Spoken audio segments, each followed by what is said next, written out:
Happy Friday, Ohio State fans, and welcome back to the 11 Dubcast. I'm your host, George Eisner, joined by our deputy editor once again at 11 Warriors, Dan Hope.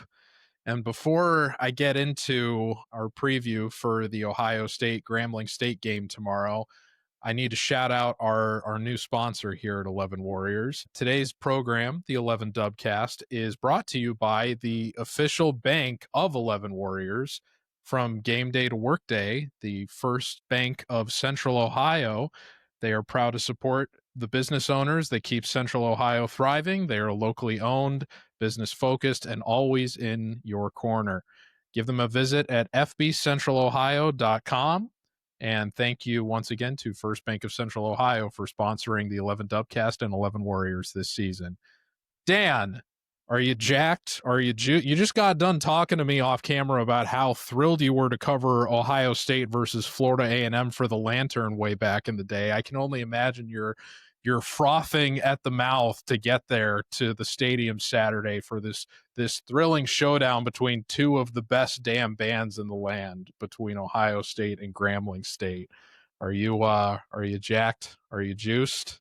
I am excited to watch the bands. I've heard good things about the Grambling band, so I'm looking forward to seeing. I don't always like sit and watch the bands like during halftime because I'm so like last week somebody asked me like how the bands are like I wasn't even paying attention because I was so focused on Ohio State, Texas. This week I will watch the band because I have a feeling that by halftime this game is going to be pretty well decided because I don't think in terms of like football, it's hard to go from a bigger juxtaposition from welcoming in Texas, the number one team in the country, to welcoming in an FCS opponent. And that's no shade toward Grambling. They have a great history as a football program. Well, real quick, the opposite is true for them because they went from blowing out an NAIA opponent last week to now welcoming in the new number one team in the AP poll this week. So it's the same tale, just from two totally different perspectives. Yeah, no, 100%. A very drastic difference there. Grambling, they won 55-7, but Langston is not Ohio State. And I mean, Mickey Joseph like basically said it in his press conference. Like, we know what's coming. Like that's one of the craziest things I've ever heard a coach say before a game. Ryan Day will typically like go out of his way to like talk up the opponent. I don't think he even really tried to do that this week. Like, I mean, everybody can be realistic about the situation. It's an FCS team versus, as you said, the number one ranked team in the country. There's no reason this game should be close. The only question is just how lopsided is the final score going to be? I mean, I have to say, like, as a coach, you kind of have to, no matter the circumstances, before the game actually happens, you kind of have to try your best to put on a face, right? Like, I think we all know what's coming has to be one of the craziest things I've ever heard a coach say before a game. Would you agree with that? Yeah, that's not something that you usually hear. I think it looks like the exact quote was, "We understand what's going to happen," but yeah, that's worse. I just think the there's a massive gap here, and I think realistically for Grambling, it's like if they can score a couple times, like that would be a win for them. It is, in fact, such a massive gap that this is one of the only games that I can remember where even the sports books are flummoxed. They don't know what to do with this game. There is no money line. Typically, when there's this big of a chasm, they want, Ohio State's going to be minus 10,000 anyway. So they don't even offer a money line. They'll typically at least give you some kind of spread, but it'll be in the realm of like, 40, 45, 50 points. You can't even bet a point spread on this game. It's unbelievable. There's no action available for this game. And when the odds makers don't even know what to do, I mean, we have pretty good certainty in the result. I mean, even Grambling State's head coach has certainty in the result, it would seem. It's just a matter of how do we get there that remains kind of the open-ended question. And, you invoked, as I alluded to earlier, the Florida A&M game in terms of how a lot of people anticipate this game is going to go. And spoiler alert for the scoring predictions that are going to post tomorrow, but a lot of people on staff are anticipating something similar. I don't know if anybody quite scraped 70 points because that can That's asking a lot for, I think, any team in any given matchup, and a little bit of good fortune.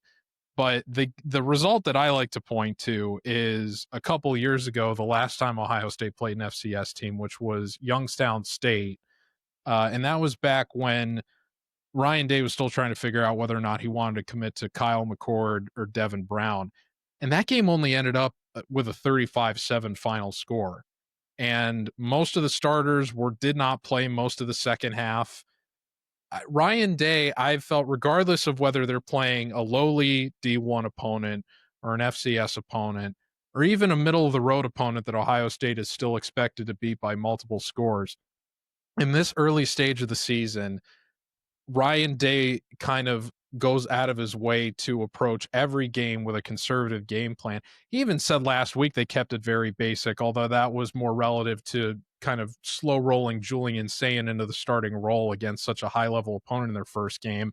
But I think there's been a consistent trend of him in these early stages of the season not wanting to show all of Ohio State's hand, keeping things as simple as possible so that the opponents in the October and the November and the postseason portions of the schedule have as little realistic film as possible with which to scheme and prepare against Ohio State's game plans on both sides of the ball. Would you agree with that? Because I'm of the opinion that this is going to look closer to what the Youngstown State game looked like than those Urban Meyer era FCS games where Ohio State is winning 70-0 and Kenny G's throwing 6 touchdown passes in the first half. I agree with you, but I think they're going to keep the game plan simple. I mean, you're not going to show all of your cards in a game against Grambling State when you know you don't need to. I still think Ohio State's going to score a lot of points. I think there's going to be a motivation, I think, for Ohio State to score a lot of points because of what happened last week. I mean, one of the big things that, has come up time and time again with Ryan Davis week is we need to be more explosive on offense. And so I think you're going to see a lot more downfield passing than last week. I think Ohio State's going to take some shots. I think, in terms of that, like, conservative game plan stuff, like, part of that's like, yeah, like, they're probably not going to run a bunch of crazy trick plays in this game. But a lot of that against Texas was more just like throwing short passes, running the ball, like not taking many shots down the field. I mean, you're going to see him take more shots down the field in this game because you can afford to take a few risks in this game. So I do think there is going to be a concerted effort, at least in the first half, to want to score a lot of points because of the way the offense struggled last week. I think probably the biggest goal for the first half of this week's game is going to be to get into a rhythm on offense, to show that they can be an explosive offense, start to build some momentum on that side of the ball here in the second game of non-conference play. Then in the second half, I think it's going to be about getting as many guys reps as possible. I think you're certainly going to see the second team guys play a lot of snaps in this game. You're probably going to see the third, maybe in fourth team guys play in this game. I mean, I know, like, for me, like, I want to see what can the offense do this week to kind of ramp it up. But I also am curious to see Lincoln Keenholz play. I'm like, all the good things we heard about him this offseason. I'm curious to see him play. I'm curious, do we get to see Tavian St. Clair play? I think we get to see him play a little bit. I think there's going to be a lot of opportunities for young guys, Bo Jackson and Isaiah West at running back, Mylan Graham, a guy we talked about recently. I'm eager to see him. He didn't play at all against Texas. All over the field, we could name guys that this is going to be this week and next week, but especially this week with it being an FCS opponent.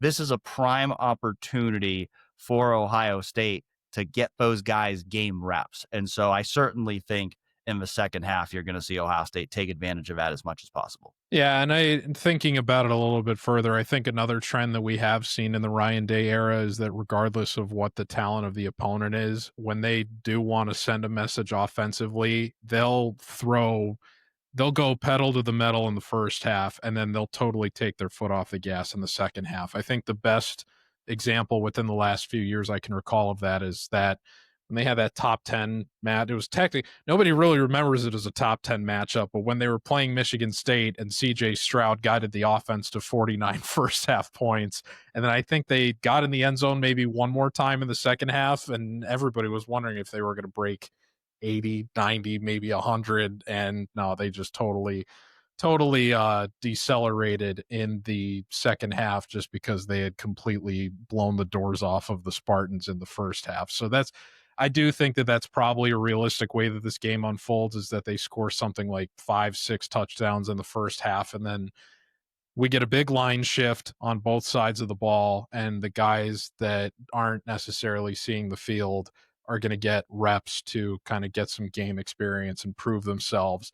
Along that line of thinking, you did invoke Lincoln Keenholz already, but I wanted to ask, of the guys that aren't or didn't really get into the rotation against Texas, who would you like to see the most, assuming we get those sort of line shifts in the second half? Who are you going to have your eye on most particularly, in terms of holding or retaining whatever interest you have left in the game at that point?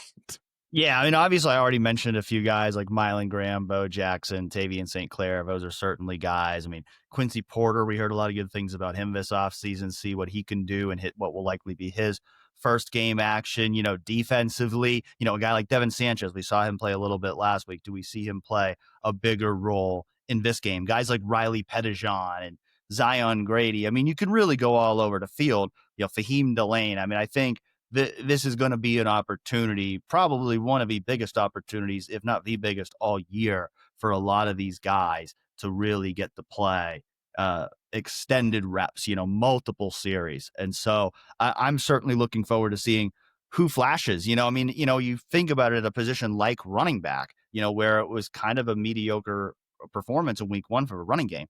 If a guy like Bo Jackson or even an Isaiah West can have a big game, yeah, it's Grambling, but that could potentially open the door more for those guys to play more in conference play. So I think even though we know that Ohio State should win this game easily, it's still a very valuable opportunity for a lot of players to get real live game reps and to show that they deserve to play more going forward. Well, it'll be interesting to see when that moment comes. And as you were kind of alluding to as well, I would assume that we start to see Lincoln Keenholz to begin the third quarter. It'll be interesting to see if Tavian St. Clair, especially given what Ryan Day communicated about where he's at in terms of just being ready to play for Ohio State in general during camp, if he ends up getting any burn in the fourth quarter, how deep we get into the rotation across different position groups. If you are a dedicated Ohio State fan, you will certainly want to watch the second half of this game to maybe see what some of the future talent is going to look like at Ohio State. If you're more of a casual fan, I hope you get your fill in the first half, and I certainly hope that you do stick around. But listen, at the end of the day, we're just happy to have Ohio State football back. So it's feel good vibes coming out of the game last week, and it's certainly going to carry over into this week. It'll be a good tune-up game before we get, back to a bit more of a realistic game against Ohio the following week. And the Buckeyes will be looking to keep their, century plus streak of wins over in-state schools nice and intact in that one. And I'll be helping cover that game. So I look forward to lending you a bit of an assist. And that will be, these night games that we so much covet in the big noon kickoff era, where we are going to be getting one next week. So we have that to look forward to. But one game at a time. Grambling State remains the opponent we have to have our eye on, at least for the next couple of days.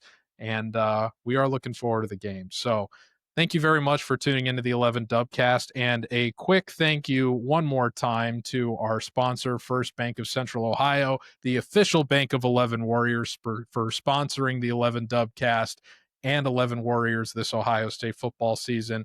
We will be back Monday morning with Chase Brown to recap all of the exciting things that are sure to go down against Grambling State on Saturday, and look forward to the next week ahead of Ohio State football. Until then, thank you very much for tuning in. Take care, folks. Go Bucks.